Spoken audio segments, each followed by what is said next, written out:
Firstly, thank you to everybody that's been involved. As a foreigner, I think we over in the UK across the pond have the situation where we feel that the United States has the best and the worst of everything. You're right. And You're right. It's been an absolute privilege to be involved with what has to be the absolute best of everything this weekend. So thank you to everybody. And my specific question is directed, I guess, primarily it would be to Brian, but to any of the other distinguished panel members who would like to comment. We are hearing via the media and via YouTube and via all of these other things that we're bombarded with about the huge benefits of the ketogenic diet for reversal of cancer, for reversal of Alzheimer's, and the absolute massive benefit of ketone bodies in reversal of degenerative disease in many areas. So just to put this one to bed once and for all, I'd really like to hear your comments. Okay. When you talk about a shift in diet, the scientific community is grasping at straws. And they're looking at the best of the worst rather than the best of the best. So as an example, I don't know how many times, it has to be thousands, tens of thousands, that people have said, well, the scientific community says the Mediterranean diet is the best. And by the way, I happen to concur with them compared to other cultural diets. It is the best of cultural diets that have been used for years. Why? Because it has more plant-based food in it and less animal-based food in it. The same with the ketogenic diet. When you start to look at it, we get people off heavy amounts of meats, heavy amounts of processed foods. We put them on a better diet, and lo and behold, these bright-eyed, bushy-tailed researchers who have never changed diet at all see improvements that they never saw because this is all like a whole new world to them. They get excited and say that that's better. We don't have time. The one thing I hope you listening here in the auditorium as well as around the world have gleamed from this weekend is we don't have time to moderate. We don't have time to be bright-eyed and bushy-tailed. That we've got to get to what really works. And what really works is a plant-based diet, not putting a little bit more plant-based in and a little less bad things in. And, you know, why mess around, go in a carousel? Now, bottom line is for the scientific community, congratulate them that at least they're acknowledging this. So let's start with that. At least they're acknowledging the fact that diet has something to do with this. And yes, if you take away sugar, which who was the first institute that came up with that 35 years ago? Hippocrates. And that's what they're saying in this. Take away sugar, basically you're going to have results. Now, can you imagine if you not only take away the bad and evil, but you put in the good and building? That's what's lacking in these diets. Yes, yeah. But, you know, the mistake that I think is made is that we have these boy-like pissing matches. Who's right, who's wrong? Nobody has to be wrong. We just should aspire to the right, the best, all of the time. So great question. Thank you. Okay. Just two little questions and one comment. I just bought a whole bunch from the raw food world of methylcobalamin B12 patches. And I think you said that that's not correct, right? Well, I don't know what your patches are made of, so I can't say it's correct or not. But they said cyanocobalamin is not right because it's synthetic, it's made from cyanide, so the correct form is methylcobalamin. So this is a methylcyabalamine, okay? Yeah. Methylcyabalamines are chemically made in laboratories. Okay. They're not bacterias. They're not cultured. They're not alive. And they will put into the bloodstream what mimics and looks like B12, but you're not going to actually absorb that into the cell on any significant level. Great. Yeah. Okay. That answers that. And also, where do we get aluminum from? Where do you get aluminum? Yeah, like aluminum in our bodies. Well, if you live in the New York area, the metropolitan area, there has been so much aluminum dumped here from the time my great-great-grandfather was in this area. It's pervasive. You know, heavy metals are in the atmosphere. They're seeding part of the planet. And aluminium is in the atmosphere. When I first heard about this, I thought, well, here's another wacky hippie thing being told to me. And then I started to look into the skies and realized that this is not wacky. that it's an authentic thing. Now, why it's happening, I don't know, and I'm not a conspiracy type of guy, but it is happening. Aluminium or aluminum is coming down on us. And so besides the factories and besides Jersey City, when I was a kid growing up in this area, they thought I was cute because I identified the factory from the odor in the air. That's not a joke. When I was growing up in this area, the odor was so thick, so rancid in the air, that on a daily basis it would be a new odor. And if the wind blew from one factory, I'd know in the other factory. And rather than my family saying, let's run for the hills, they thought it was cute. Well, actually, on that issue, where I was growing up and where I wrote my first book, When Smoke Ran Like Water, when people would come to the town, they'd say, what's that smell? And my grandfather would say, it smells like money. That's really... Because the idea was that in those days, people thought that if you had the smell of coal and all of the other things, in this case, coke, iron ore, and in fact, zinc refining, that it was the smell of money. But sources of aluminum are not just from the general environment. There are some, it's used as an ingredient, as a so-called inert ingredient in a lot of things. It also can be found in antiperspirants. And antiperspirants that are applied to the apical gland area, an underarm, can be more readily absorbed into the body. And there are theories that this is part of the explanation for some of the changes in breast cancer. So it's another example of one of these things where we have adopted a technology without asking what it's doing for our health. I also want to thank you. It can also be found in baking powder, and so it might right. find its way into baked goods that you purchase. And cookware also. Yeah, and cookware. So I learned a lot. This is definitely going to change my life. But I wish we had an expert on vaccines as well. So maybe next time. We didn't want to break the camel's back. That's a... You're right, though. She's right. That's a tough one. Hi, my question is for Jeffrey Smith. What could you tell us about the Arctic apple and any health problems that you may know of what's going on with that and how close we are to having that pushed into our food system? Okay. There's a current, the Arctic apple or the Botox apple, the non-browning apple, is before the FDA or the USDA. Nothing goes before the FDA, really. It's just a voluntary consultation process. And the apple industry is against it. But the USDA hasn't ever really turned down a single application from the biotech industry. So we don't know if we're going to have to avoid apples in order to avoid GMOs. Why is the apple industry against it? Because they know that a lot of exports go to countries that are sensitive to GMOs.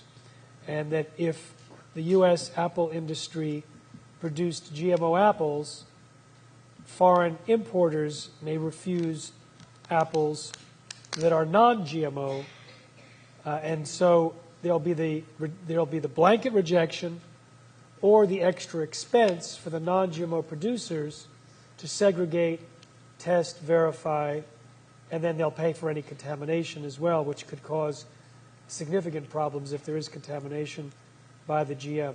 So when 25% of the corn farmers in the United States, or the corn acreage in the United States, was genetically engineered, Europe rejected 99.6% of U.S. corn, not accepting the corn from the 75% of the farmers or acreage that was non-GMO because they didn't trust it. Now, this apple is created from a double-stranded RNA technology. So they create a RNA piece that silences DNA expression. Now, the double-stranded RNA, at about 22 base pairs, it becomes a regulatory element that can influence sequences that are similar. And it's possible that by eating the apple, you might end up changing your expression of DNA because the RNA that affects the apple's browning might also affect something that we don't know about in us. There was a study done on honeybees where they exposed them to a double-stranded RNA that was supposed to be a control. And there was a double-stranded RNA exposed to honeybees, and it was supposed to be a control and not have any influence. And it changed the expression of 1,400 genes, 10% of the genome. The double-stranded RNA technology may be far more dangerous than what they're doing now with GMOs. And they want to introduce double-stranded RNA as pesticides that are sprayed. And the double-stranded RNA can affect us by absorbing it through the skin. So this is an extremely dangerous technology, and the apple is one of them, one of the crops that uses it. There's a wheat that's proposed. Wheat is not genetically engineered, but there's one that's proposed that was found, the regulatory element, the double-stranded RNA, was matched against the human genome, and they found hundreds and hundreds of spots in the human genome that might theoretically be regulated accidentally. Now, one more question about that. I know blue corn is not genetically modified, correct? Would this apple be able to contaminate any apple, like Honeycrisp apples, Gala apples? Would there be any that are more likely to be contaminated or less likely to be contaminated? Good question. I don't know the answer. Okay. I don't know the answer whether apples will contaminate other apples from different, unrelated or different families. You said something that really surprised me, and I may be misinformed. Did you say that wheat is not genetically modified? No wheat is genetically modified? Right. Wheat has been selectively bred, but it's not transgenic. Okay. In other words, they don't take genes from one species and force it into the DNA of others. Tomatoes used to be genetically engineered, and that was also, it might have been double-stranded RNA. That was taken off in 1997. Potatoes were taken off in 2001. McDonald's rejected potatoes that were genetically engineered for its French fries, and so did Pringles and Burger King, so that was the end of that. The reasons for those rejections was, again, they were concerned about market rejection. For years, Frito-Lay did not allow genetically engineered corn in its chips, and then after a while, since no one seemed to be complaining about it in the United States, they quietly allowed GMOs into their corn chips. Now we're seeing a reversal of fortunes for the biotech industry as more and more companies remove GMOs from market pressure. Over here? Yes.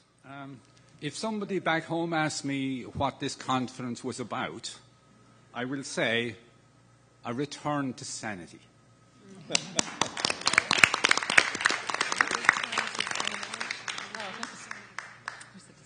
I have a question about making almond milk and blending. I understand that blending does some damage in making smoothies. So I was wondering if there's an alternative. I've never tried this, but could you put almonds through a masticating juicer and squeeze the juice out of it that way and add water if necessary? Yes, you absolutely can put your almonds, soaked almonds, through a masticating juicer and then soak them in water and then put it through a mesh bag, we call a nut milk bag, and you'll get milk. It won't be as creamy, won't be as much fat, but that's okay. You'll still have a nice milk. And you can do it, it doesn't have to be almond milk. You can do this with sunflower seeds, which are lower in fat. And a lot of people who have tree nut allergies can still eat sunflower seeds or sesame seeds. So we agree that that's a healthier way to go than blending? 1,000,000 times healthier. Okay. And one last other question about stevia. Have you used stevia in cooking, and not in cooking, but in food preparation as a sweetener? Yes, I do use stevia. I actually have a stevia plant. I live in California. I don't know if you can grow stevia in a pot in your house. That's a possibility. And it's really nice in tea. Of course, it's not, you can't use it like white sugar in something. You'd have to use a more processed version of stevia. I would suggest that if you do that you buy the stevia that is pure stevia and doesn't have any fillers in it. You have to be very careful with it because it's extremely sweet. But yes, I use it. And I would suggest that you not use it in everything because it just maintains your sweet tooth. Right. You know, you just still really want the sweets all the time. But at least you can have some sweets and it doesn't affect your blood sugar. This is how she pacifies Dan. Okay, thank you all. Thank you. Hi. Can the detrimental effects of long-term sleep deprivation, i.e. the stress on the body, be reversed when adequate sleep is restored? What's really interesting about sleep is that the body needs melatonin. Melatonin is what we make naturally when we sleep in the dark. So it's really important to sleep in the dark with no televisions on, no electrical devices near you, because in fact, microwave radiation from cordless phones, from baby monitors, from routers, and from cell phones all interfere with the body's natural production of melatonin. Melatonin is a very powerful natural antioxidant. It repairs damage wherever it's occurred. So I was actually tempted to write a little book called Stop Worrying, Sleep in the Dark, and Eat Your Broccoli. Because, in fact, those basic things are going to be very, very helpful for your health. I should say eat your non-GMO broccoli, but broccoli is non-GMO so far. Right. I want to give a plug for Jeff's film, by the way. It really works very well, and I think it should be made available to every public library in this country. It would change the way people talk about this issue widely. But sleep deprivation causes a whole host of chronic degenerative diseases, without question. And the mechanism by which it might be working is through this melatonin. Because interesting thing about melatonin, in Sweden, they have registries of people from the time they're born till they die. So what they were able to learn is that women who are blind have half the risk of breast cancer as women who are sighted. Interesting? That's interesting. And blind women have twice as much melatonin as sighted women. Isn't that? Because they're always in the dark. So it's yet another... We're not suggesting they all go blind. Not at all. But I am suggesting that you do what I do as I travel these crazy schedules, which is use a sleep mask and make sure you really sleep in darkness. Close the shades, get all the funny lights with all the indicators out of your bedroom, unplug as much as possible, and it really makes a huge difference. So the answer is, God's given us DNA. DNA works to repair damage. No matter what habits you had before you walked into this conference, you can fix them. And because DNA has repair enzymes, and because it tells our cells when they should die, knowing when to die at the right time is important for your health. It's called apoptosis. Because you have repair processes that go on naturally. If you can sleep, you can really recover a tremendous amount of damage that may have occurred. I'm talking about 7 years. It's not because of the dark. It's because of noisy neighbors and living situations. No, whatever the cause, of course, you eliminate the source of the insomnia as best you can. Understand something else I learned recently at a conference in Austria. Disruptions of sleep are actually a natural thing that happens with aging. And you actually sleep and wake several times in a night. That's normal and it's healthy. And as you get older, especially those of us who've been mothers, your ability to hear sounds is, you can waken very easily. But you can also go back to sleep. That's one of the blessings of meditation. Learning whatever meditation you can that will help you to relax and get back to that state of rest is what you need to do. Thank you. Another one also about... Wait, on that point, the consumption of foods sprayed with glyphosate can mess up the melatonin and also the ability for the body to detox. So buying organic is certainly non-GMO, but also organic now that they're spraying Roundup, which has glyphosate in it, on so many other crops. Dr. Davis was spot on. Out of the 600 books I've read on sleep deprivation, because it contributes to disease, Dr. Clement, who's now in his late 80s, out of Stanford, to me, has the most brilliant work of 60 years. It's The Promise of Sleep. Read it, The Promise of Sleep, and it really details what Dr. Davis so well articulated here. Well, thank you. And another thing about sleep is make sure that you eat early so you have plenty of time between the time that you eat and the time that you go to bed, and make your last meal of the day light with not a lot of fat. That also will help you to sleep more deeply. in I less get amount of cravings time. for my healthy organic popcorn with coconut oil and a movie at like 10 or Yeah, 11. you'd have to have that in the afternoon. Go to the matinee. Okay, one more thing. Doesn't blending eliminate or lessen the concern of the improper food combination since it's already broken down? I may have this wrong, but I thought that the problem had to do with the food being broken down together inside the body. I guess it's more for Dr. Clement, because I know you're very against that. Chemistry is chemistry. So if I put one chemistry that's inappropriate to be with another, no matter what form it's in, it's still inappropriate chemistry. So we're not big fans of putting, there's 4 major rules. Let's just go through them. Proteins of any type with starchy carbohydrates. That's the biggest no-no. If you get that one, you're 50% there with combining food. So a nut should never go with a sprouted grain. Okay. And I don't care if I blend it and kill 90% of it. Bottom line is I still have the chemistry of those. The second one is fruits when eaten. Now, who should not eat fruits? People with catastrophic diseases. No fruit at all. So if you're fighting cancers, if you're fighting HIV, if you're fighting severe chronic fatigue syndrome, fungal diseases, yeast problems, low or high blood sugar, no sugar of any type, including fruit, should be part of it. But when eating fruit, not even the healthiest person among us here should eat more than 15% by weight of their diet as fruit. Because when we were up in Boston, we were lucky we used the MIT laboratories at that stage to discover that you spill over that, you get to 15 to 20%, and you start to have more sugar in the bloodstream.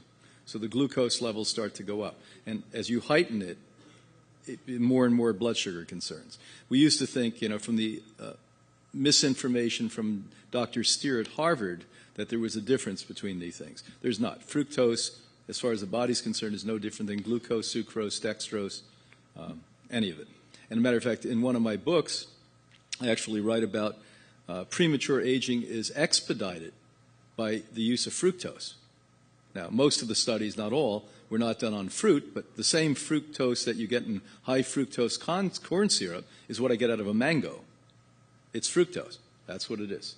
So these are things you have to understand. The other thing is one fruit at a time is ideal. You're really a healthy person. A fruit salad when it's hot in the summer, no big deal. The next group is fruits and vegetables should never go together. So you'll never see a tomato in our salads at Hippocrates. Tomato's a fruit. Oh. And it's the other thing. Now, vegetables, are you including greens and vegetables like this young lady mentioned before? She did not include that in. When you say greens and vegetables. No, she said yes, I said that leaves are different. You can combine leaves with in your smoothie in the morning, but I wouldn't put other kinds of vegetables, broccoli or root vegetables. Right. And so then the last rule, quite simply, is first is what? No proteins and starches. Second is fruits, if at all consumed, should never be more than 15% and always ripe, the thing I neglected to say. No fruit is picked ripe, including organic fruit. By default, apples are picked ripe because they prevented them from using allard, which was a ripening agent. As Jeffery said yesterday, which stunned me, what are they now spraying on to? Some genetic nightmare? They're spraying on fruit to ripen them prematurely? Oh, yeah, they're spraying glyphosate, which is the active ingredient in Roundup. They're spraying it on a variety of, it's approved now for 160 types of fruits and vegetables. So it's used in most grains, pulses, it's lentils, oats, barley. So if it's not organic, it may have high concentrations of glyphosate, which, as we said, is linked to heart disease, cancer, obesity, diabetes, multiple sclerosis, Parkinson's, autism, wasting disease, and Alzheimer's, among others. Insanity. Yeah, you name it. So then the last two rules, and then we'll move on, is fruits and vegetables never go together. And lastly, melons are to be eaten alone. As you know, when we eat melons, we all have a queue next to where? The bathroom. Because it rushes through the body like a rocket ship. So you don't want to put anything in the way of a melon. Other melons, if you're really healthy and strong and can endure that level of sugar, can be eaten with other melons, hot days occasionally, not a practice. Yeah, thank you. Thank you. We're over here. Yes.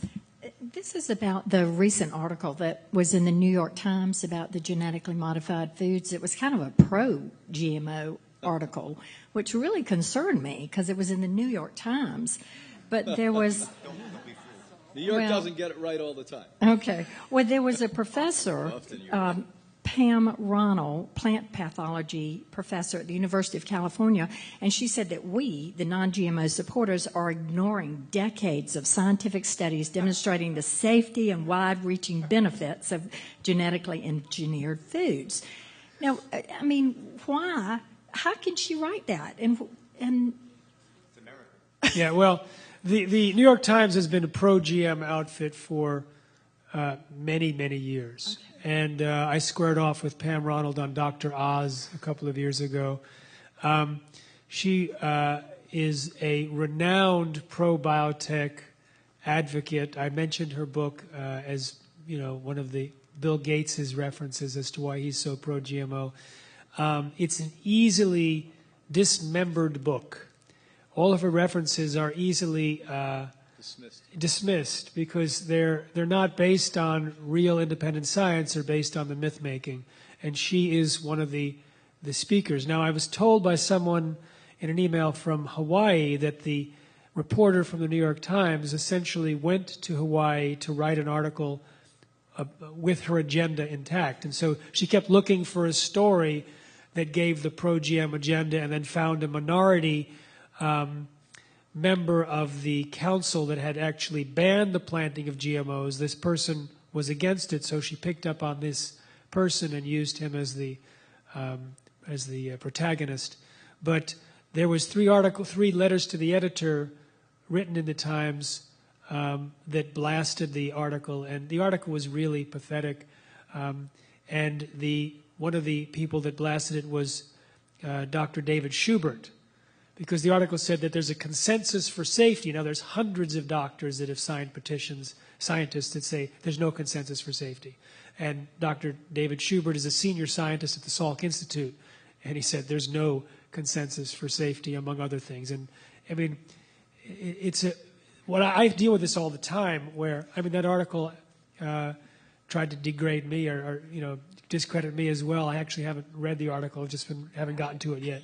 It's like I don't really pay attention to those because there's so many of them. There's so many of them, and it's like, from my mind, yes, they're going to get a bunch of people to believe it, but we don't need to get the majority of Americans on our side. We just need a certain percentage of people avoiding GMOs, and they're gone. And the people that we're going to, the moms, the healthcare professionals, the health-conscious shoppers, the sick people, certain religious people, they really listen to the truth that we gave out yesterday, for example. And so it's like these guys are up against the wall. They're spending an unprecedented amount of money now trying to get some kind of foothold in a deteriorating consciousness. So yesterday, they posted something in some digital magazine offering media an opportunity to debunk me with the real experts. So they've been attacking me as well, and then they had this whole sort of half-truth bio about me that is bizarre. And I was like, I look at it and go, I must be doing something right. Thank you. Thank you. But may I add a comment, if I may? The big book I wrote, The Secret History of the War on Cancer, documented a pattern of deceit, dismissal, and denial with respect to tobacco that started in the 1930s when the German and Argentinian governments had national institutes to study tobacco hazards. This is before the internet, so nobody's ever heard of it unless you've read my big book. And those governments knew then that smoking was bad for health. This is the 1930s. What happened after the war was that scientists working for the tobacco industry and the U.S. government, who were also working for the asbestos industry and the benzene industry, went to Germany, gathered up all the data that existed on this, which I found sometimes in the Cleveland or in Cincinnati buried in files, And nobody in the public understood that the dangers of tobacco and asbestos and benzene and vinyl chloride were known for decades before the public became aware of it. I am not an expert on GMOs, but I know enough that if it walks like a duck and talks like a duck, it's a duck.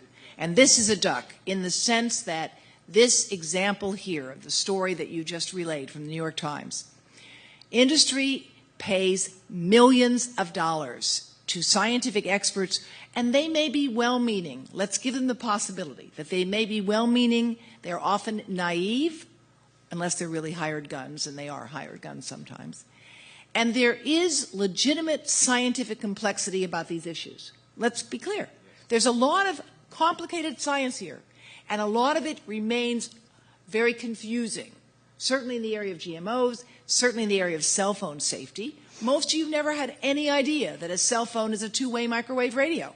If somebody has said to you, here, you're going to give a microwave radio to your baby as a pacifier, people would go, what?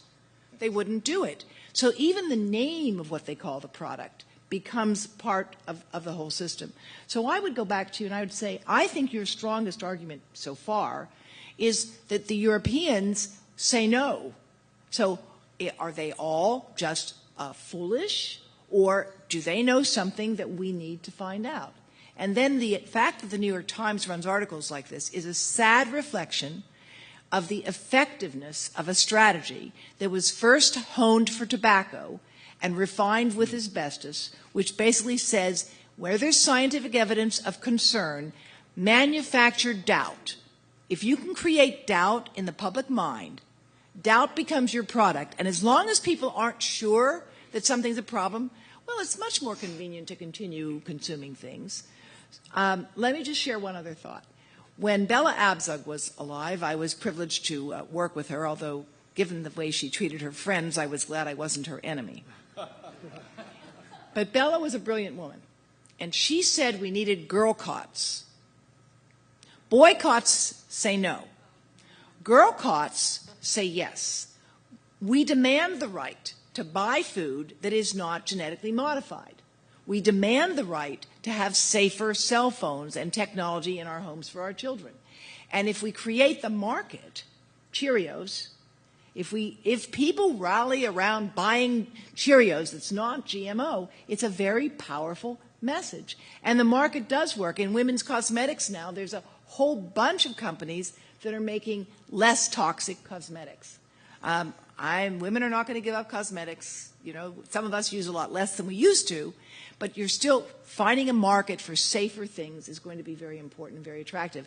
And using market forces in a constructive way here with girl cots is, I think, one of your strongest arguments on the GMO. So maybe we can try it. Boy, was Bella, isn't that a great word? Girl cots? I think I've had one imposed on me since I've been married. Where are we? We're here, yes. Here. Dr. Davis, could you speak about Bluetooth in automobiles? Because I now have this car where I'm hands-free, so I'm legal, but I worried the other day when you said about my head becoming an antenna. No. Let me explain. I'm so glad you asked. I'm really glad you asked. Let me explain. The latest study from Sweden that I mentioned very briefly in my talk a few days ago, which is the only study in the world to have followed people for 25 years or more who've used cell phones. It's the only study in the world. They were able to get data on people who had primarily used a phone in their car with a Bluetooth antenna going through the car, compared to people who, let's say this is a phone, used a phone like this as they're driving. Okay. Now, a Bluetooth through your car means that the antenna is going through your car roof. You understand? If you do not have a Bluetooth in your car going through your car roof, or plug into your former cigarette lighter adapter, which you can do, because you can get one of these adapters. If you do not have either of those two devices, then your head becomes the antenna when you hold the phone next to your head. Do you understand? Mm-hmm. But if you have the Bluetooth device, according to this latest study, just published a few weeks ago from Sweden, you do not have an increased risk of brain cancer from cell phones. You do not. Now, having said that, one of my concerns is that, what about the baby in the back seat? What about these Teslas which have actual kind of like an iPad computer right there in the front? I wrote to Tesla and I asked them for information on their Wi-Fi exposure. Guess what? I'm still waiting for an answer. But Tesla may not be the worst. May not be bad at all. But they're not even thinking about this. And I think we do have to think about this because now you have cars that have Wi-Fi that tell you your tire pressure. That's a Wi-Fi signal. Maybe it's fine. I don't know if it is. And I think we have a right to ask. I don't think there's anything wrong with asking that question. But I'm glad you asked about the car as well. That's important. I have the tire thing, too. No, but I'm not. I want to be clear. The fact that we don't know does not mean it's a problem, but it does mean we need to find out. But I'm gonna re-ask the question in a way because I want your answer to be clear to me and everyone else. You said yesterday that infants or little children have a 10-time greater exposure. This study most likely looked at adults. Absolutely right. And what I said specifically is that the bone marrow of the skull of an infant, when tested with a simulation that's been validated and computer generated, their bone marrow will absorb 10 times more radiation from a cell phone smack against the head, not from a Wi-Fi in a car. Okay? Oh, okay. And that bone marrow of the child will absorb 10 times more radiation than the bone marrow of an adult. And their brain, which is mostly fluid and fat, will absorb twice as much radiation as compared to that of an adult. Well, do you suspect that the child in the back seat or next to the Tesla, and I actually looked at Tesla, and it's actually an iPod in the front of the car. Do you think iPad? Yeah. Would you believe, as I'm thinking right now, that it most likely would harm the baby or the child, the 10-year-old? Distance is your friend. The distance from even the front to the back seat is a few feet. And so it may not be, is the answer. And I want to be really clear. I don't want to create the notion that you've got to take your phones and throw them away, although I think everybody should be using their phone less. And as I said before, I think we have to stop living our lives as though we're in an emergency state all the time, that you have to be able to answer 24/7, that you have to keep the phone so you can feel it vibrate, and so you're being really cool because you're pretending that you're talking to the person you're looking at, but you're really thinking about 3 other things at the same time and not fully engaging socially, which is happening, I think, to all of us. We think we're multitasking, but in fact, evidence is very clear that multitasking is diminishing the quality of our social experiences with everybody nowadays. I have a new term for it. It's called the anti-social media. That's very good. Anti-social media. And yeah. Rafi, the children's singer, has a wonderful book called Light Web, Dark Web, where he talks about the fact that these tools are really distancing people from one another. We think they're connecting us, but they're creating barriers in a strange way that we don't even appreciate.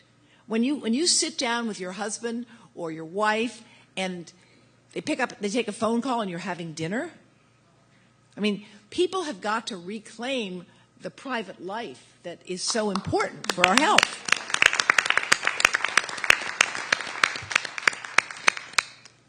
I'll try to be brief, but I'll add to the story. They introduced cell phones in Switzerland because Switzerland was so economically endowed in those days.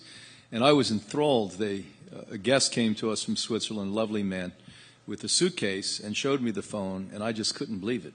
And, my mind was, does the car have a wire connected to the curb? He said, no, there is no wire. I just couldn't get that through my head. And he said, the next time he came back to us, 8 months later, he said, I threw away my cell phone. And I said, what? You're insane. What are you talking? You could talk on the phone? He said, we realized in great part in Switzerland that it took time out of our life, that we were no longer taking quiet time driving in the car. So what Dr. Davis said and what all of you clapped to, please remember this. I know this is a high-speed lunacy, constantly thinking you have to communicate. NYU here has to give, in the first-year freshman classes now, a class on communication, because I can tell you, hiring young people today, 8 out of 10 do not know how to communicate anymore.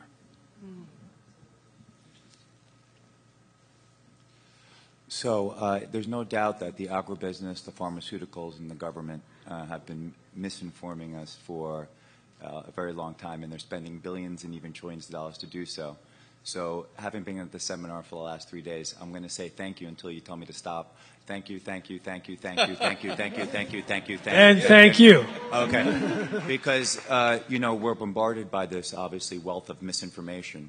And to have real, accurate information and sitting here is just, the energy is so positive, and it's like I don't have to, block this and block this thought and block that. Just, it's free-flowing information. So I want to thank the whole panel for that. And then I have a question, too, for Cherie. Cherie, right? I became a raw vegan 8 months ago. As you can see, eat raw, live long. It's amazing. My sky's purple. What's it say? Eat raw, live long. Yeah, eat That's raw. good. Yeah. And the question I have for you is at what temperature does food become compromised? Now, I've heard 105. I've heard 114. We've seen amazing photos of food that is energized and it's charged, and then you see the SAD, standard American diet food, that's not charged. So that temperature to me is like it's like learning my 1, 2, 3s. Is it 105, 107? Whatever the number it is. But that's an important thing when I'm shopping, for food or that it's raw or that the internal composition of the food is not compromised, especially the energy levels, which I think most raw vegans will tell you that we're, we love the energy from the food. Well, I want to add a question to okay. It's related, Cherie. What about tea, coffee-like beverages, and things of this sort? If one is going to use warm liquids, how, when, and how do you recommend, combining, et cetera? Right. Okay, so I'll take that in two parts. First of all, the safe temperature is going to depend on the water content and the fat content and the kind of nutrients that it has. So, for example, vitamin C is much more delicate than other kinds of, like protein, for example. So if something has a high water content and you have it in a dehydrator, it's going to take a lot longer before the core temperature becomes the temperature that you have the dehydrator set at, because what you have the dehydrator set at is going to warm the air, but it's going to take quite a while before it penetrates and starts to actually get warm enough to cause evaporation. So water content is a big factor, and also the kind of fat, if there is fat involved. Some fats are very susceptible to rancidity and others are very stable. So I can't give you an absolute answer, right. But what I read is that at about 118 degrees for 20 minutes, in most cases, is safe. And Dr. Clement might know more about that than I, but that's the information that is most prevalent out there. And also, again, the amount of time that you have it in a dehydrator is going to make a difference too, because you don't want to have something like flax in a dehydrator for a long period of time just sitting there being warm, because the omega-3 fatty acids can become rancid. So really fat and water content, and also the thickness of what you have, so it takes longer to penetrate a deeper, more dense mixture.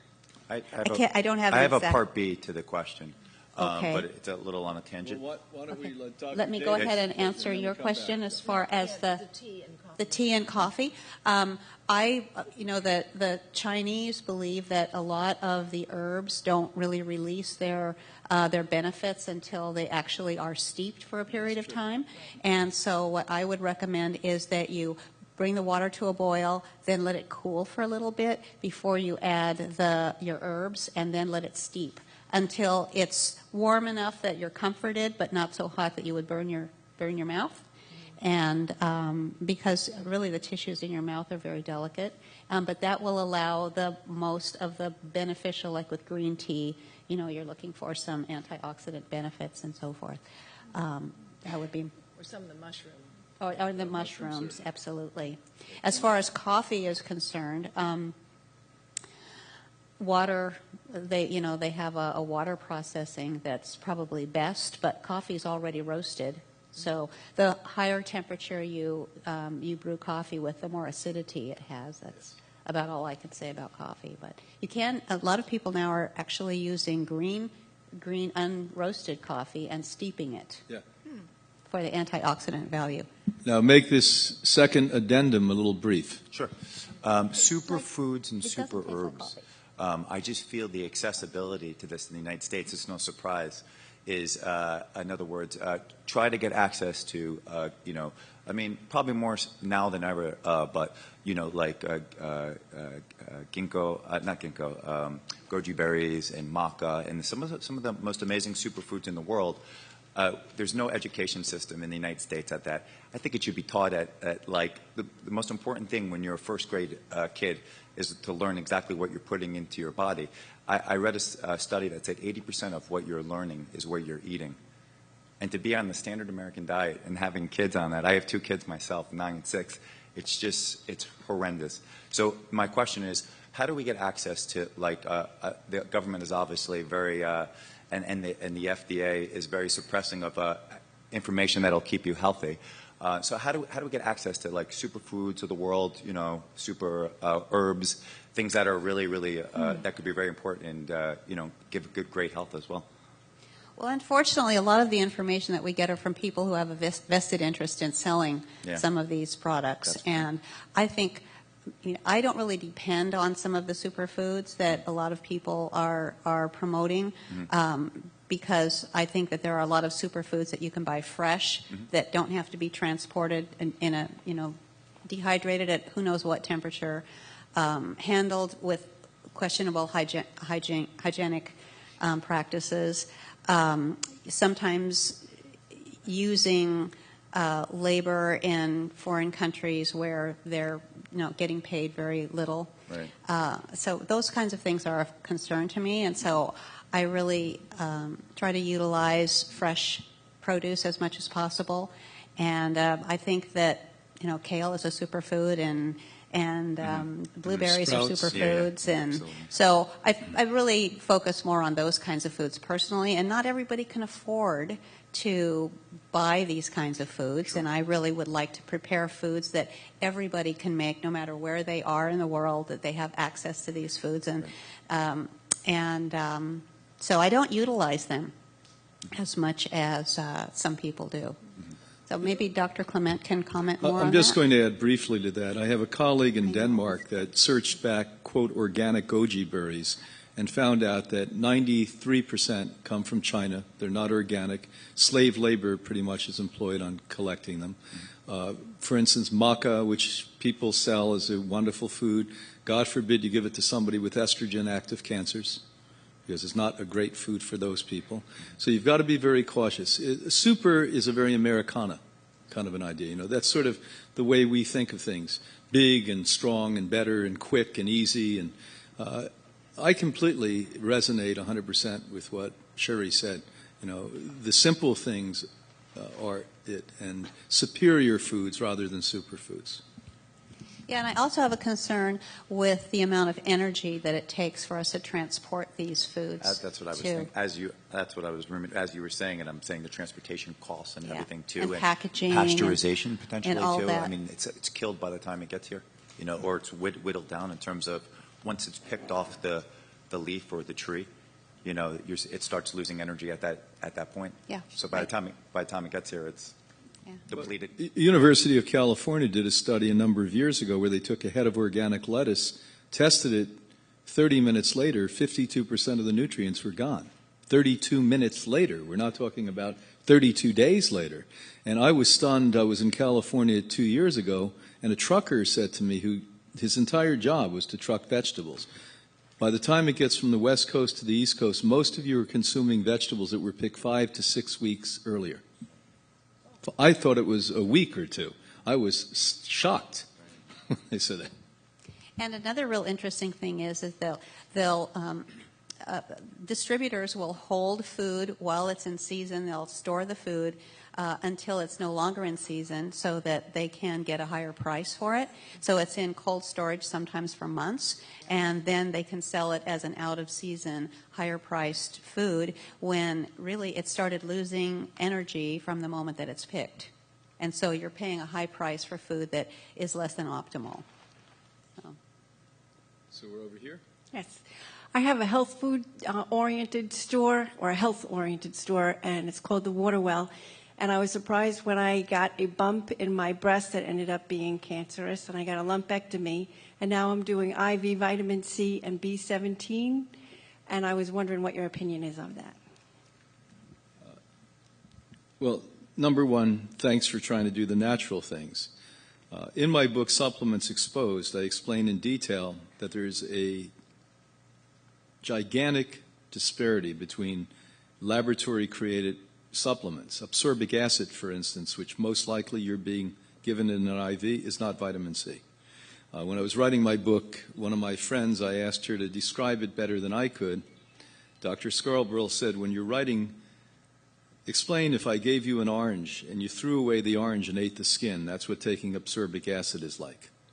Now, when you take that into the body in high doses, thousands of units, what happens is the immune system perceives this as an alien or foreign substance and attacks it. The last thing somebody with a disease wants is any compromise in immunity. So at Hippocrates, our medical team IVs cassava, which is tapioca. That's where the vitamin C comes from. Now, we can buy it, others can buy it, but it's significantly more expensive.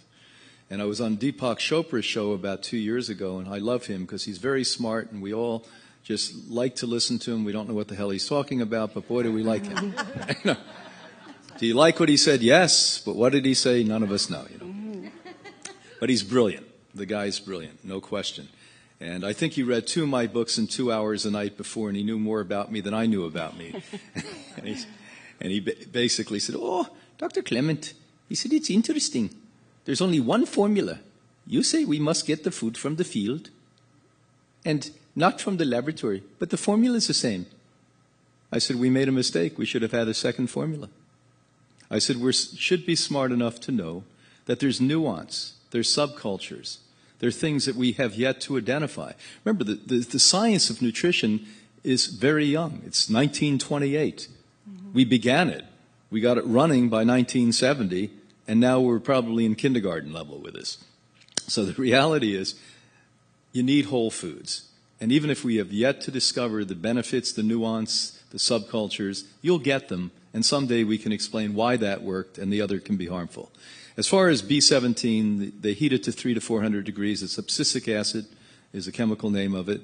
I'd much rather see you drink wheatgrass. It's riddled with it. At one point when I joined the staff, we used to think that's what helped the cancer. Now we realize that it has numerous phytonutrients in it. Apricot seeds have enormous amounts in, but not 300 to 400 degrees. Heat it, extract it, B17. And one of the things I think have happened in the alternative field, we keep doing the same old, because it's been done, rather than say, hey, let's try to look for new things. So congratulations, doing the right thing. Thanks for being here. And whatever I can do to help you, let me know. That will go away once you're happy about being alive. Wow. I'm coming to you in February. Great. Good. Thank you. Okay, one other thing. There's a growing consensus among breast oncologists that a large number of lumps and bumps previously called cancer are actually not, or they're precancer, or that ductal carcinoma in situ is not necessarily a cancer at all. So I don't want to invade your privacy and talk about that here. We can talk later. But a lot of women have been treated for cancer who did not have cancer. And we overtreat cancer, and that's a whole other ballgame. Thank you. It's the most important thing that was said here, that she just said. Okay, thank you. Thank you. A quick thank you to Brian Clement for teaching me almost all this stuff in 2005, 8 years ago. And where I went back and I fought with my relatives about them growing GMOs, and basically almost had to cut off some relationships because I just didn't know how to handle it and talk about it with them. So to have you talk and speak and learn the facts and learn the compassion of my relatives, learn that they're victims too, believing Monsanto, that the farmers are also victims, and now they're stuck. And to also learn that there's going to be, and I'm going to be part of that, learning how to change what they're doing and make their land sustainable again is invaluable. So thank you for that. I don't necessarily have a question unless you'd like to say something about that. I would. It's easy to tell stories to get people angry at Monsanto. I could do that all day, and I have. But I don't want to personally get angry at individuals. I don't want to pick fights with individuals. In fact, I remember when I went to the WTO conference in Cancun and met one of the people that is clearly on the other side, and I was totally friendly and happy and whatnot. And then I met one of his colleagues a couple of years later, and he said, "Oh, you're the friendly one." So they passed around the word that I'm the friendly one. I feel like, first of all, as Devra said, there are people who have been convinced. There are liars somewhere, but I don't want to assume that whoever I'm talking to is a liar. The people I'm talking to are convinced that Monsanto is right, maybe the lied to, the victim. Now, there are people that made an entire website attacking my book, and there they spent months and months and months formulating ways to try and use junk science against my book, Genetic Roulette, and they misquote my book. So I know that they're lying. So I can say, these guys are liars.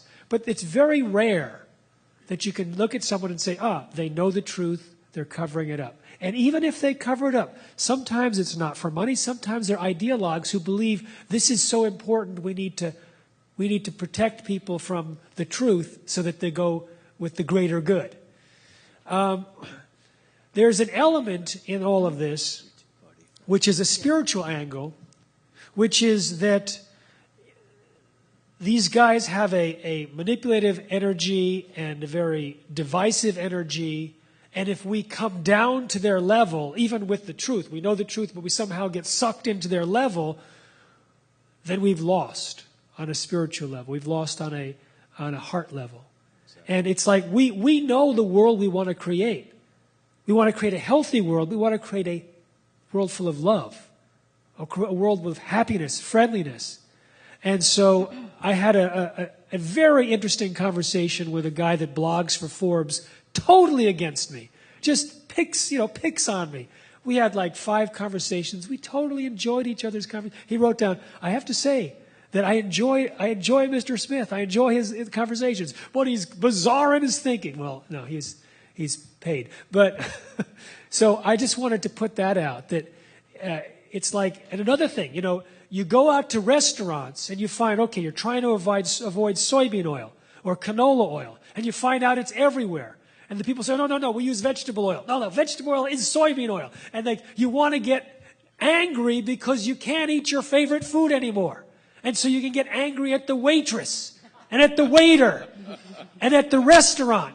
You can get angry at Whole Foods because some of the things they sell are GMO laden. It's like, that's another stress.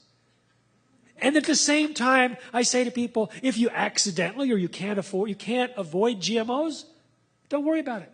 Because worrying is toxic. And now you have 2 toxins, the GMO and worry. So it's like there's a whole nother way to deal with all of these shoulds, do's, and don'ts. And that is with great compassion for ourselves and with others. I wanted to make that clear. Amen. Thank you. Can I bring up one more thing, Devra, about the cell phones that are noise? The white ambient noise. noise, yeah. Right. For babies. We're actually hopefully with Hippocrates, I haven't proposed this to Bryant yet, but we're actually going to have a contest, a global contest for the most foolish use of a cell phone. Let's do it. And it can be global. And one of the one, and we may have one winner every month, but I'll give you a couple. One of them is a phone that plays white noise that you put under the baby's head to get the baby to go to sleep. Another of them, I'm not making this up, and you know this, is a phone app that you program mommy's voice so that when the baby moves or cries, the phone says, "Shh, it's okay now, sweetheart. Back to sleep." You can program a phone so that you can put it underneath the baby. This is not a good idea on so many levels. I don't know where to begin. Starting with the fact that I now, as a grandmother, can tell you, my daughter just had a lovely, beautiful, perfect child. And I can still remember when she was a baby. And you know, your period of babyhood with your child is so limited.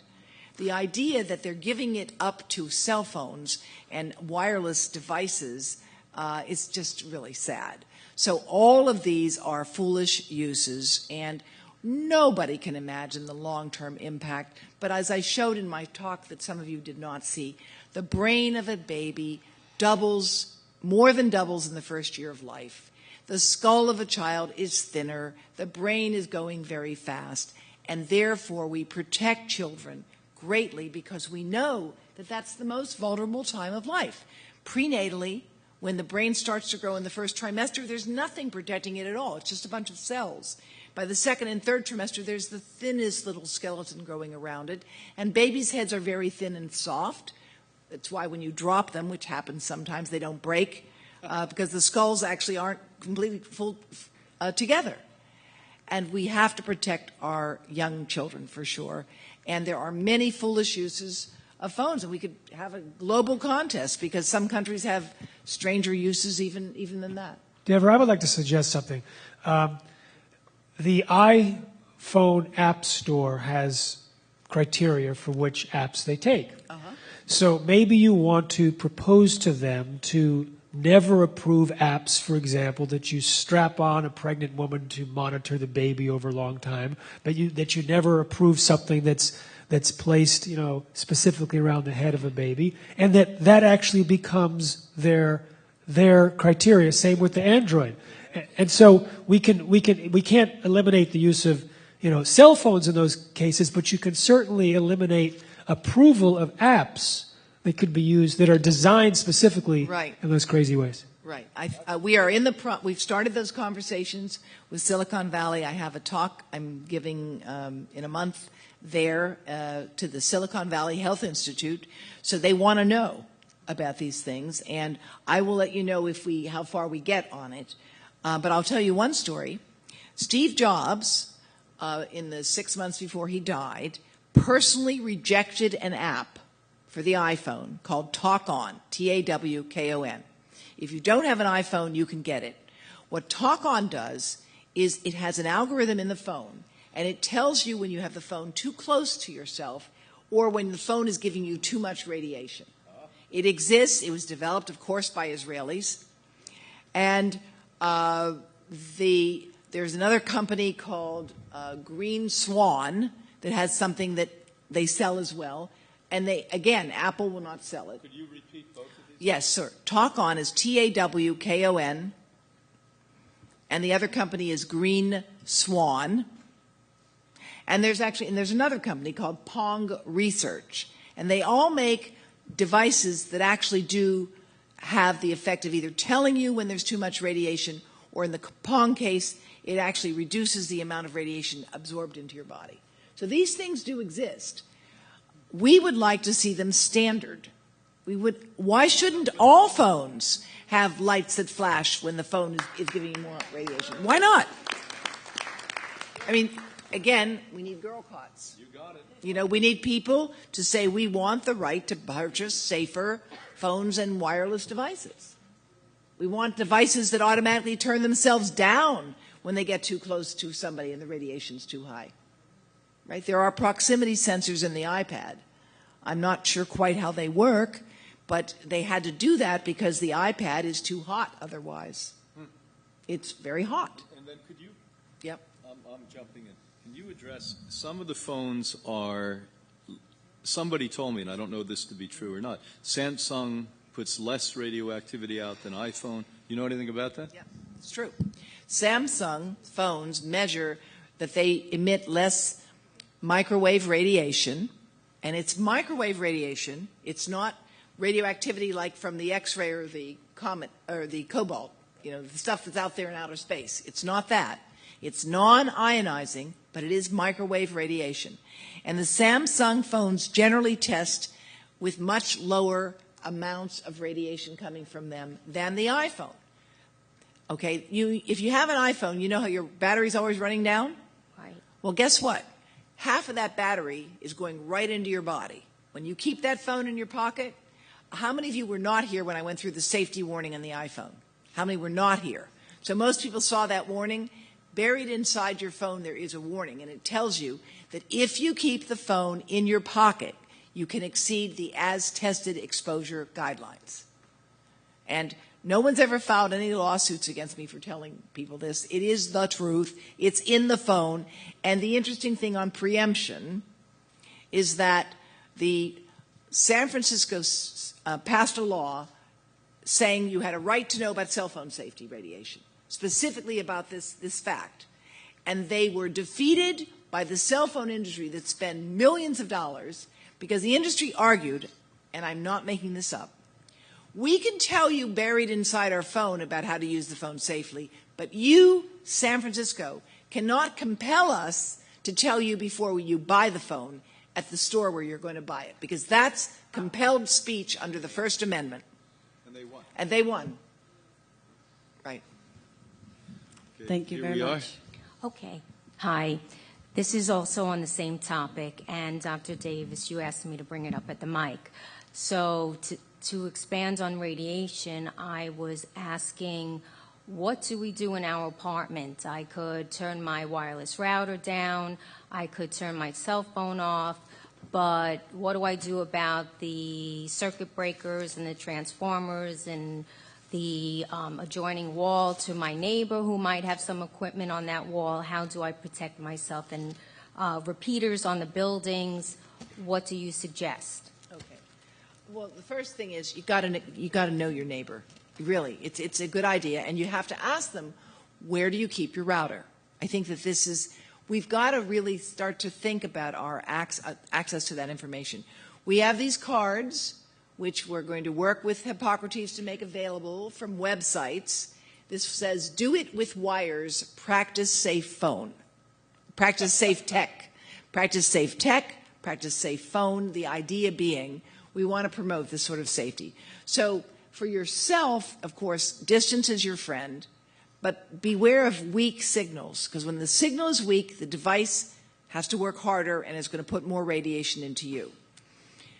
As to your home environment, generally, don't sleep with your phone on your body. Don't have a router near you when you're sleeping, or don't have it in the area where people spend a lot of time.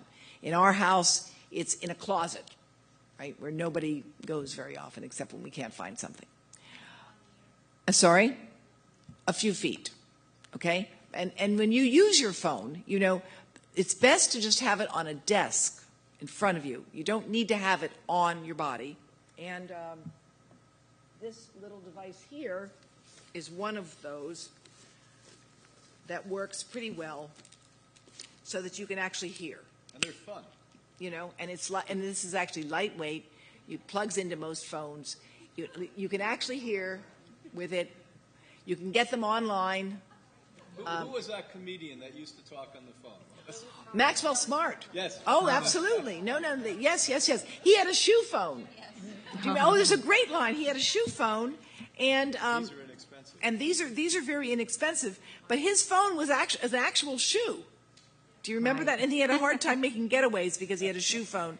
If he was on the shoe phone, he couldn't get away very fast. But there was one incredibly funny gig that he did where he was making a call, and the operator with his shoe, So you have to imagine that he had a shoe, right, like this, and in the shoe, it was the phone, right?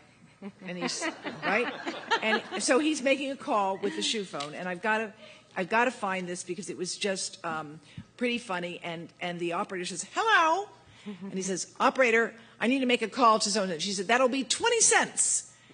He said, "Operator, this is a shoe phone."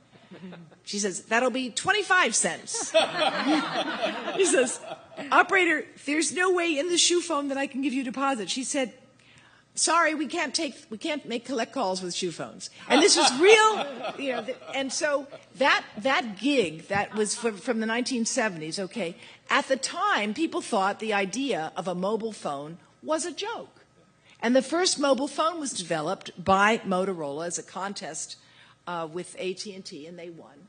And why didn't phones take off in the 1970s? Because we didn't have towers. So in 1996, my administration with President Clinton passed the Telecommunications Act that made it illegal for anyone to raise a health concern about where a tower is located. It is against federal law. States and localities cannot preempt federal law, and you can put a tower anywhere you want in the United States. I was just on the line with India this morning. They have laws in India about where towers can be located. We don't. Right? Oh, boy. Yeah. So the answer in your home is this. Distance is your friend. You can unplug, and it's okay to do so. All right? And you can turn things off. There's a difference between the electromagnetic radiation that's powering the lights here, which is 60 hertz a second, that's 60 cycles a second, and that which is powering a cell phone, which is 2.4 billion cycles a second. So they are different, all right? Cells are 75 hertz. And the question of how much radiation they give, it's not the power of the radiation, it's the resonance, and it's the disruptive signal that goes. And as I showed in my talk, there's a radical change over a short period of time in the signal, and it's that change over time that we think is more biologically important than the very weak power of the phone. Phones are weak in power, and some people argued that therefore they needed no safety testing, and they have never been tested for safety. But in fact, the absence of evidence of safety really is not proof of harm, but it's not proof of safety either. Right. Boy, we could have another. You want to continue this for Monday, Tuesday, Wednesday? Then we'll think about Thursday, Friday, Saturday. Maybe we'll just move in here. Yes. Thank you. I want to thank you all. You're fabulous. Dr. Davis, I love my electric blanket. No. If I warm the blanket and then turn it off before you go in, is that cool? That's fine. Let me tell you something else. This is very interesting. There were some studies, I think in the 70s, about some of the hazards of electric blankets. And the electric blanket company re-engineered electric blankets.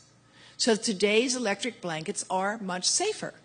It wasn't a girl caught. It was the industry realizing that they were going to get in trouble. I'll tell you two facts that most people don't know that immediately make them think. In case you're talking to somebody about cell phones and they say, "What are you talking about? They have to be safe. Everything's fine."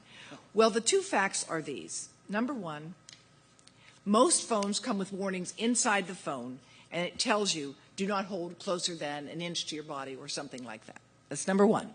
The phones themselves give you warnings inside the phone. It used to be in fine print that nobody read, but now most phones come with some warning about safe distance. Number two, you cannot buy insurance for damages for health risks from cell phones from secondary insurance companies like Swiss Re and Lloyd's of London. The secondary insurance industry will not write to protect companies from health damages from cell phones. That's a very powerful indication. Something is going on there. And in specific, Swiss Re recently wrote about why they wouldn't write these policies, specifically referring to asbestos as something they did not want to go through again on cell phones. So that's telling you something in the business world, right? Now, I have great confidence in American industry and ingenuity, and I know we can design safer phones, safer hardware, and safer software. You know, these devices are very valuable. They save people's lives. We all hear the stories. And even in 9/11, they left poignant opportunities for people to leave calls and speak to loved ones they might never hear from again. So I'm not opposed to phones. I just want to make them as safe as possible. As I said before, it's like cars and airbags and seatbelts. We can put the equivalent of airbags and seatbelts on these devices and on how towers are located. And I think, and we're making some progress, we just need to make it faster. Right? So electric blankets safe to leave on? Today, thank you for Cherie. What I would do is I would turn it on because it's cold at night. I also recommend a warm bath with lavender oil. It's a very good way to relax, and it gives you another health benefits. But, if you don't want to go the old-fashioned route of a hot water bottle, then using it to warm up your bed and turning it off is fine. And I do believe, though, that if some people have some conditions, there are some conditions where you might need to keep it warm at night. They are a lot safer now than they were 30 years ago when people were expressing concerns about that wiring. Right. And look, the perfect is the enemy of the good, okay? For all of these things, including, I may say, when you eat your melons and the fruits and the vegetables and trying to keep it all straight, which is hard, don't go crazy. Just try. Trying to do something a little bit better is better than giving it all up. Okay, thank you. And I have to give a plug to hot water bottles because I've been using hot water bottles for decades. I love my hot water bottle. I even travel with a hot water bottle. Really? Absolutely. Dan has his and I have mine. I don't want his cold feet on me. Okay. Very good. And I don't want to inflict that on him either. But hot water bottles are fabulous. Thank you. I do have one question, too, for Mr. Smith about the corn. During the summer, my husband loves to go to the farm stand and buy corn. You see all the farmers harvesting the corn. And I never thought about the GMOs, and I don't know how much of the local corn is GMO. So before we start buying corn, we should go talk to the farmer and say, where'd you get your corn from? Where'd you get your seeds from? Yeah, talk to the farmer. They'll know if they're using genetically engineered corn varieties. There are two companies that make sweet corn, Syngenta and Monsanto, and the Monsanto has three genes in it, two producing Bt toxin and one withstanding herbicide. So the corn is going to actually be drenched in Roundup and produce a toxin that pokes holes in cells. So the sweet corn from Monsanto may be the most dangerous of all the GM crops because it's not processed at all. You get the full impact. So the grower should know.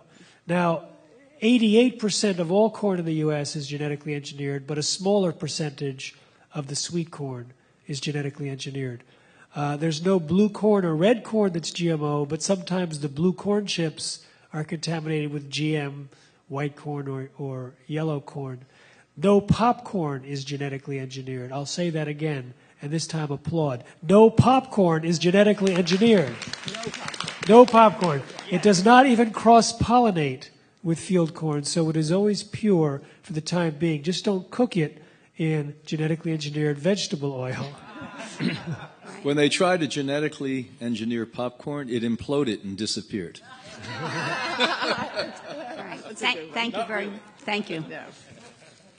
Hi, I have two questions. The first one is, can you tell me a treatment that would work on musculoskeletal injuries that cause nerve damage? Is there something, I know the infrared works well, but is there?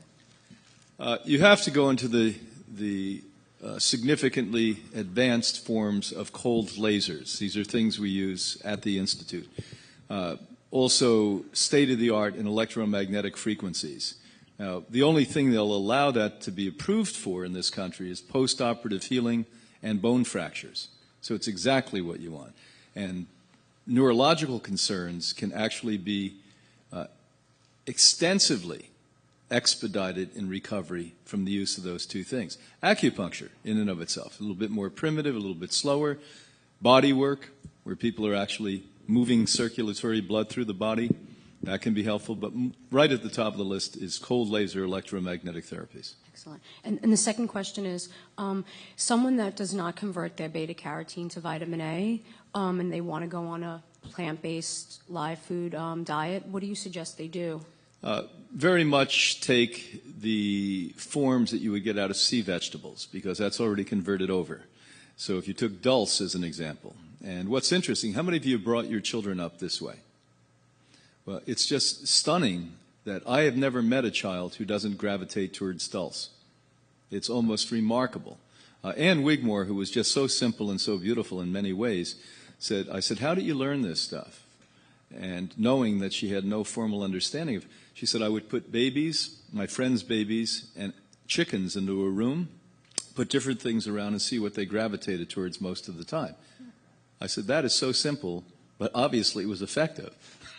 So these are the things we've learned. Dulse. Exactly. The children never went for the chickens. I never thought of that. Did the chickens and children go to the room together? Thank you. There's plenty of evidence that chickens, as well as in terms of avoiding GMOs when given a choice, when there's GMOs and non-GMOs, cows, pigs, geese, squirrels, elk, deer, raccoons, rats, mice, chickens, dogs, buffalo have all been shown to avoid eating GMOs when given a choice.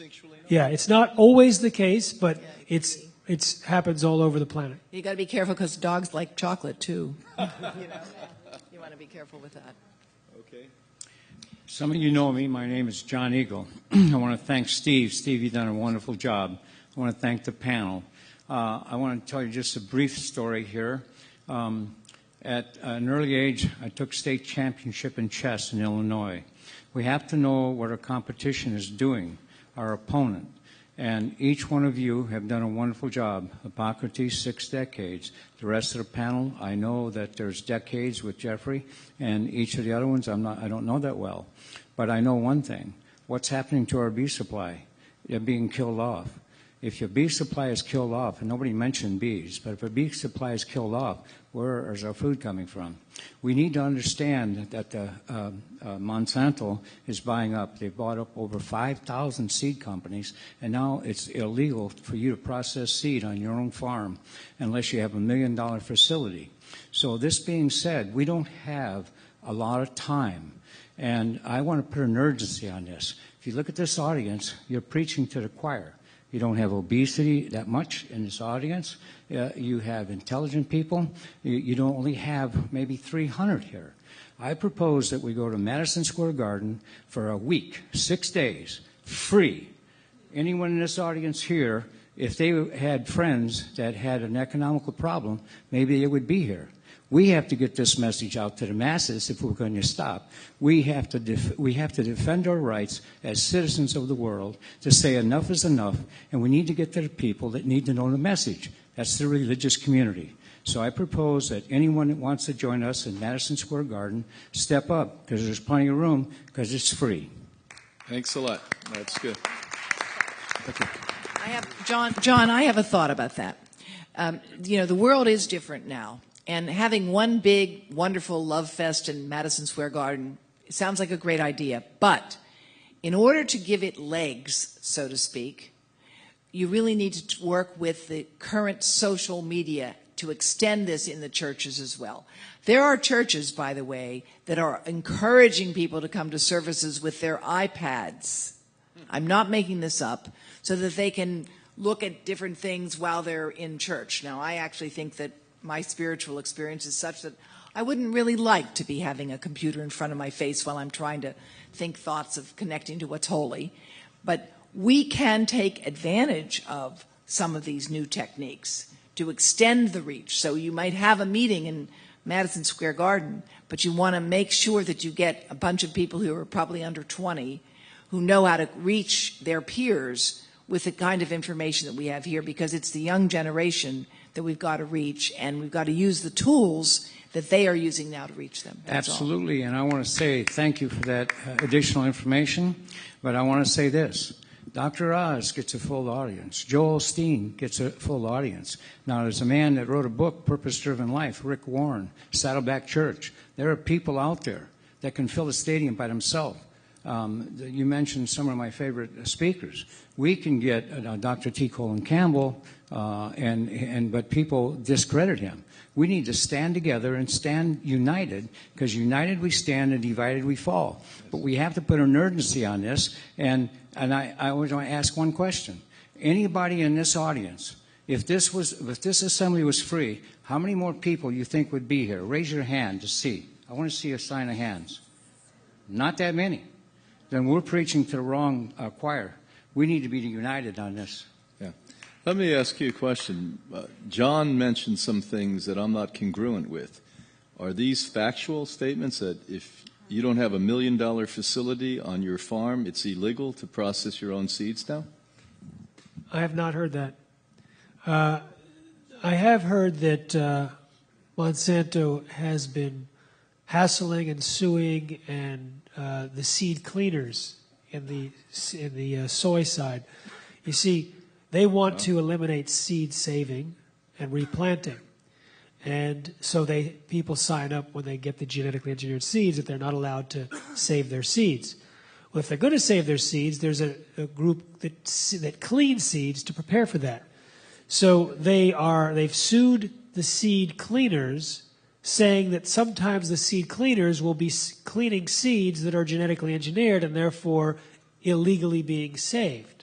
And they've tried to put seed cleaners out of business. Is this also part of the Terminator seeds? Terminator's seeds are not yet commercialized. No, Brazil is going to be voting on it in a month. Terminator seeds are those seeds that you plant where they produce sterile offspring. You can't plant the seeds. You see, they want to do that so they don't have to do it through legal means. Right now, if you buy, you're not allowed to replant, and if you do, they can sue you. If they think you do, they can send you a letter saying, send us $100,000, $150,000, and we may not sue you. They have actually collected close to $300 million that we know about. And then when the farmer agrees to pay, they sign a contract that they can't discuss any aspects of the settlement. So and sometimes the farmers never planted GMOs. In fact, they never planted and never wanted GMOs, and some farmers plant GMOs now because they're too scared of being sued if they don't plant. It's bizarre. It's an absolute nightmare out there. I was on a conference tour of Oregon recently, and they showed me that these companies were in Oregon, which is southern Oregon, riddled with organic farmers. And they were selectively buying up farms, doubling the price they're worth, handing it to the people, and intentionally putting in genetic modified crops, and then reporting, once it started to spread pollen, reporting these people so they no longer have certification under USDA for organic. Are you aware of this? They showed me the maps on this. In Jackson County, Oregon, they're going to have a ballot initiative in the fall to create a GM-free zone. I did speak there last year, and they found that Syngenta had planted, I believe it was sugar beets, which can cross with chard and other beets. And someone who was planting organic had to plow his field under because he realized he was at risk to be contaminated. So this was intentional?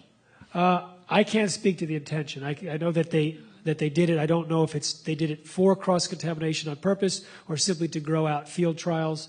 I don't know. Okay, but it's suspicious anyway.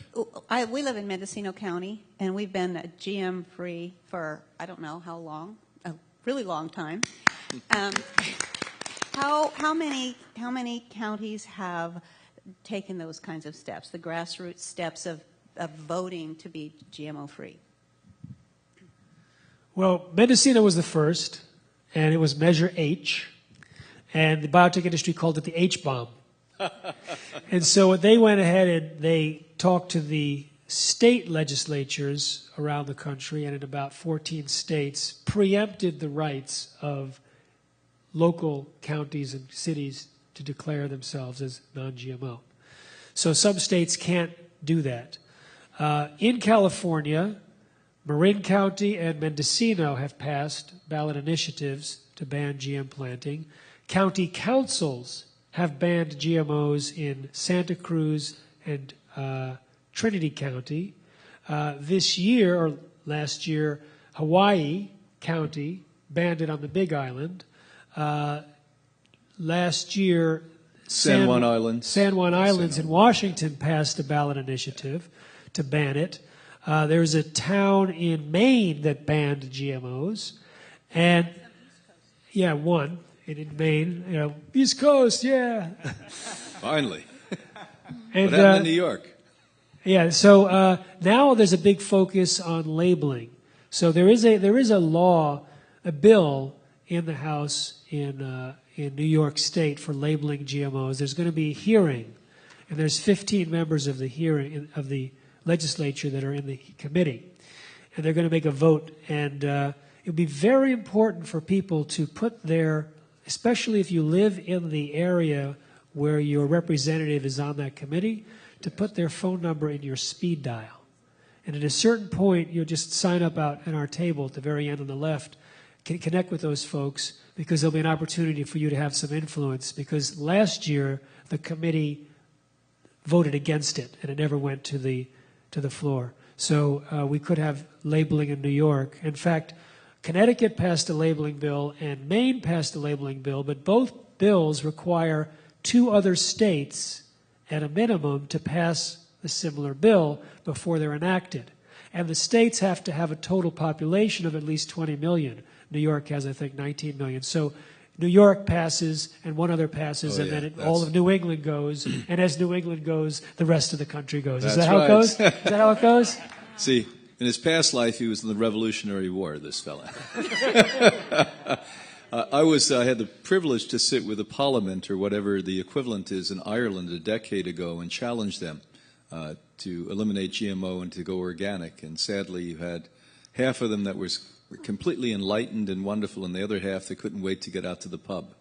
Now, who's here from Maine right now? Here we are. Look at these Mainers. Okay, we need you. It's as Maine goes, so goes the nation. On Monday, tomorrow, I believe, the Maine legislature will take up a bill by Andrea Boland that proposes that warnings be mandatory for all cell phones sold in the state of Maine on the box. And the warning would say, warning, this device is a 2-way microwave radio that can increase your risk of cancer. I think the word is that may. So please contact your representative in the state of Maine and make sure that they are aware of that. This is a very important thing, because the phrase was, as Maine goes, so goes the nation. And maybe, and this is a start, because just as you were ticking off the counties, we have had similar efforts to try to issue warnings at the state and county level. And Teton County, my home county in Jackson, Wyoming, has passed a cell phone awareness statute in 2010. And we have a program at Teton County. We've handed out more than 25,000 cell phone safety cards. And the county is taking a very serious campaign now, not to text and drive, but also to make children and parents and clinics are handing out our safety cards as well. Our safety card, which you got some of at the conference, and I'm sure that Hippocrates will make them available through those who want them as well, has been handed out, I think, 1.5 million copies in 7 languages: Turkish, Finnish, Spanish, English, of course. And we're always looking for partners who want to help us get the message out, and particularly to reach teachers who can therefore influence parents and students as well. So, yeah. Hi. Well, my question is really a multiple set of questions combined into one overall point. So Monday, Tuesday, Wednesday, Thursday, maybe. The umbrella question is, what do you see as the dangers of what I will ask you about, and what might be some of the solutions? Because I see them all as being unified here. Number one, what is happening with radioactivity being leaked into the ocean and coming to our shores, into our food supply from Fukushima? Number two, chemtrails that, according to my research, are filling the atmosphere, and the stuff comes down into the soil, into our crops, etc.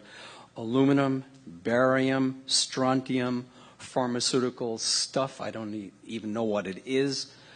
All this stuff is, and we breathe this, and it relates to, allegedly, from what I've read, Morgellons, which is these nano microfibers that seem to be synthetically engineered. We breathe them. They're coming into our food supply. And there's an electromagnetic effect that has been reported to somehow activate these things. I don't know. This is what I read. And the third issue, which is part of this whole thing, is Obamacare. Obamacare specifically in terms of its provision for the, I think it's called the Independent Advisory Review Board. These 15 or so administrators who are going to have total control over what medications and treatments we as Americans will be allowed to receive or be denied, regardless of what our personal doctors might think. So any of these issues, I throw them all or aspects of them open to your comments. Well, I'll start and try to be concise, and then we'll pass the mic down for the sake of time. Number one, you have to understand that just because we had a spill in Japan, that shouldn't be your larger concern. During the first Gulf War, we started to intentionally put radioactive waste on warheads. The second Gulf War, Iraq, as well as Afghanistan, this is constantly being done. And I didn't only read about it and know it, since I didn't go to the war fields. I talked to a sergeant who was trained in Afghanistan to handle the material. Much larger concern, depleted uranium. Much larger the concern than what happened. Not to say that's not a concern, and not to say that's not a big concern in Hawaii, because I have a colleague that's monitoring that and said it's outrageous. They just started last week or the week before the third reactor. Now the rates have gone dramatically up again. So this is real. As far as seeding the atmosphere, now I would like to believe, since I'm a happy guy, that this is being done to retard or to at least reduce the proton rays coming from the sun, because the powers that be know how severe this heating of the planet is at this point. And I would like to believe that. There are other people who think it's more sinister in scheme, but your planet is being seeded, that they're putting heavy metal particulate in the atmosphere, and this is not a possibility. There's a documentary that will show you. They go globally, they test soil, they show you the same things that you mentioned are in there. And the barium, the strontium, and when you start to see this universally in Paris and in Mount Shasta and everywhere, obviously it's happening. Now, if somebody can answer why that's happening, I don't know. I hope it's more optimistic. As far as Obamacare, I think all of you would have been very pleased with what the initial idea was. Obama was elected.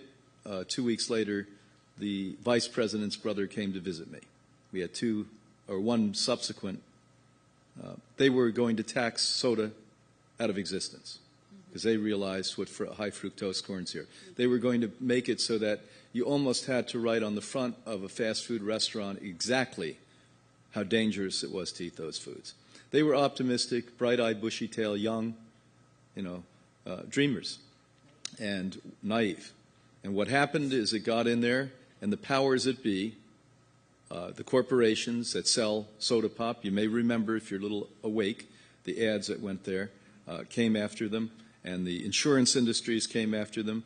And the very people today you hear yelling about Obamacare literally were people who prostituted the law and made it as bad as it is today. And that's a fact. It's not an opinion. If you really look at history, that's what it is. We've ended up with a law that's certainly far from perfect. It's imperfect. But as an American, I think it's a good idea to make sure every American is covered by insurance. So let's give some honor to that. We're the only nation in the world. We claim we're the richest nation, the most compassionate nation. I think we are the richest nation, but I know we're not any longer the most compassionate nation. If you get sick, get on a plane and get your ass to Paris. They have by far the best healthcare system on the planet Earth. Don't listen to the talking heads that tell you how great our healthcare system is, because it's rated 57 on the planet. What America should be proud of is our emergency care, trauma care. We lead the world in trauma care. Every other bit of care, we should be ashamed. Countries that have zero budget, no healthcare system, are way ahead of us in 30 and 40, and we're 57. So let's not listen to the media. The media manipulates your mind. You don't even know the media is manipulating your mind. And if you want news, don't listen to American news anymore. When I'm out of the United States, which I am a handsome amount of time, I learn more about my country, frankly, than I do here in the United States. And there's not a liberal media and a conservative media. There's a controlled media, and the boss happens to be corporate interest. That's it. Well, I can't speak to all of these things, but let me see if I remember the very first question. I need a little help here. Yes, Fukushima chemtrails. Okay. The Navy is confirming that the sailors that were first sent in to Fukushima are now coming down with very high rates of thyroid and other cancers. They went in as a humanitarian mission, and they're bearing the price. The results of Fukushima will be felt years from now, just as the results of Chernobyl have been. Chernobyl involved several hundred Hiroshimas in terms of radiation release. And at this point, I think that it is a global problem because the pollution will spread globally. And I am concerned about Hawaii and the air in Hawaii and Northern California, your area, could well show and has shown areas of higher radioactivity. I think, but the larger issue is that we do not have a plan for dealing with nuclear waste anywhere in the world that's successful. And that's, nuclear power is a great idea in theory, if it could only be shown to work in practice. And we've had so many examples where it simply hasn't worked well. And we are so lucky that we didn't end up in the situation of having to evacuate Tokyo, because we came very close to needing to do that with what happened there. I've read some investigator comments that say that actually should be done and will need to be done. Well, the zones that should be uninhabitable are certainly larger than they are, than they are right now.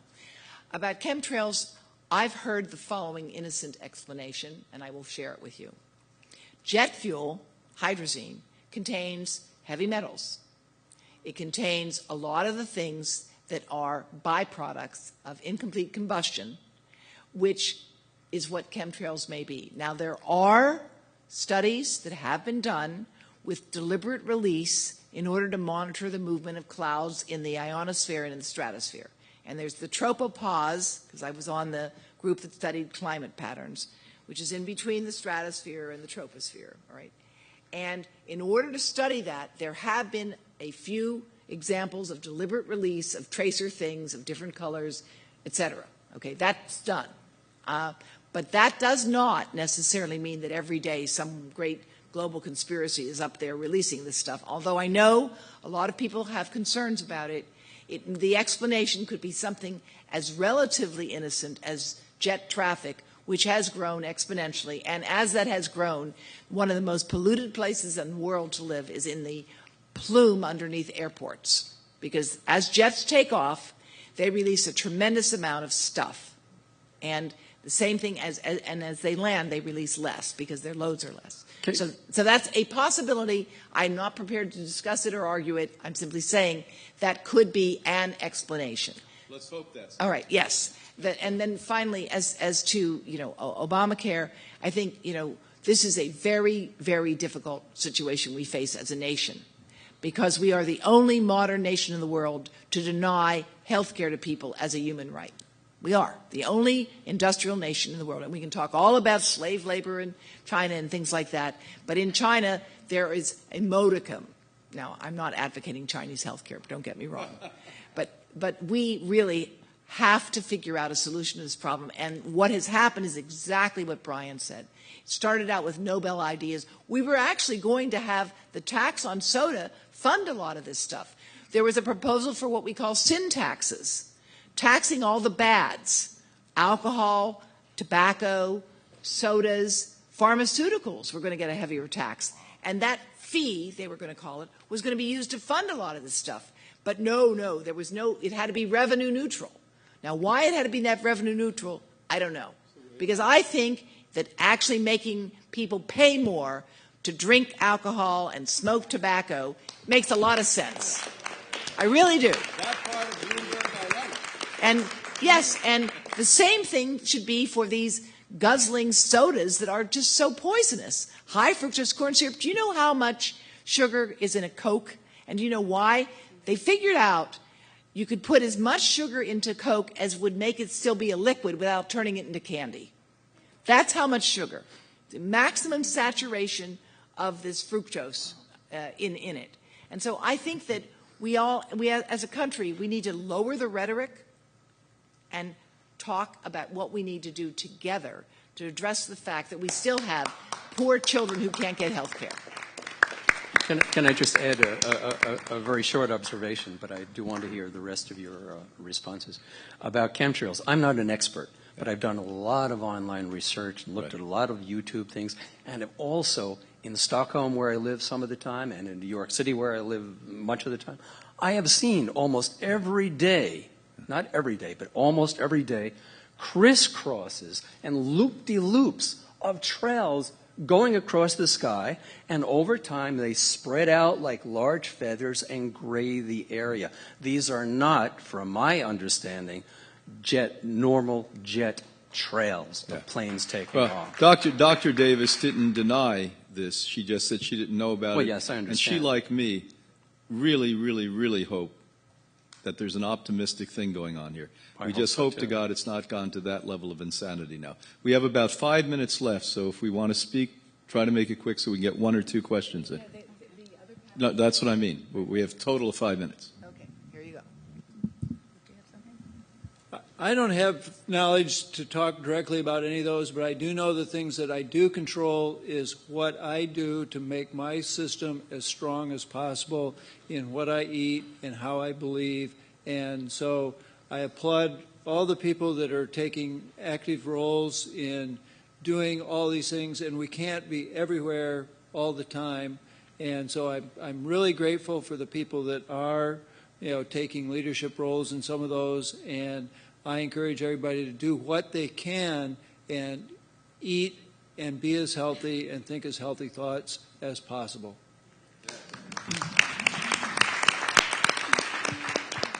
I would like to ask a question of the audience. How many people believe that from the information you gained this weekend, you're intending to make at least one significant change in your life for better health? Please raise your hand. Okay. Now, first of all, give yourselves applause. Now, how many people feel like they've got at least 5 big pieces that they want to work on? 5. How about 10? Raise your hand. Anyone 25? Right. And does anyone feel overwhelmed? A little, a few? And everyone feels underwhelmed? Bring on more? Raise your hand. Okay, thank you. I wanted to get a sense. Yeah, and I would like to say that one of the worst things that we can do is wrap ourselves in fear. We've heard a lot of information this weekend, and it certainly could keep us up awake at night. But it can also motivate us to make changes in our own lives and to take some action, even if it is to join a group where you're getting information about one particular subject. I kind of hesitate to jump on every single bandwagon because then I'm constantly being bombarded with all the negative information. I really want to know, what can I do? What positive step can I take today to make this world a better place? Sometimes it's write a letter to my congressman. Some of the organizations that I belong to make it really easy. All you really have to do is take this letter and sign it and, send it to these people. And we can do that pretty easily. I made a conscious effort about 30 years ago to take positive action in something that makes me feel really good. And that is to help people make positive choices in what they eat. Because I know that that helps save the lives of animals, it helps save the lives of humans, and it also saves the environment. And so eat organically, which also, of course, means GMO-free. I'm really, really going to do something about our cell phone use and put it in our newsletters and really take some positive action, because we have a lot of readership around the world, and I know that we can make a difference there. And I know that there are positive things that we can do in our own lives that will, that will not make us all stressed out. And so I really want to thank everybody who's brought so much great information to us. I've learned a tremendous amount this weekend, and I want to sleep tonight. So, Okay, we're coming to the end now, and again, the workers, let's start with the workers here at the hall and congratulate and thank them for being such gracious hosts. And I don't see Stephen in the hall. Is Stephen here? Stephen, could you come up and bring your children and wife, because without this man, none of this would have happened. I want to really honor this man.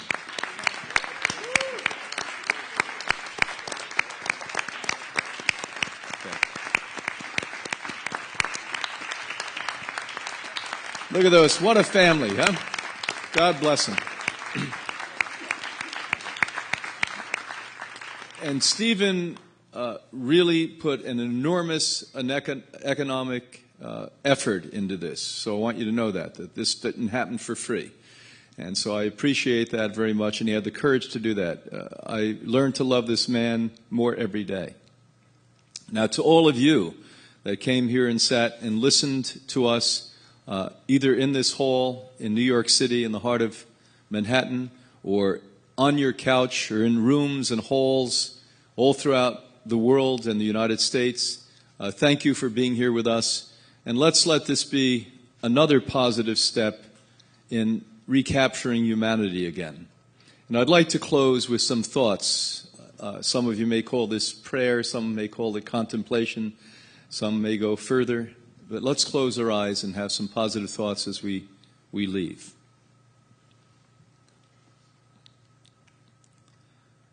Thank you so much for bringing us all together and allowing us to be open and free. Thank you so much for allowing this information to become part of every cell in our bodies. And now it's time for you to help us employ this in our lives. Allow us to be walking examples of what all can achieve, and unwavering in our commitment to truth. Thank you so much. God bless all. Enjoy your lives.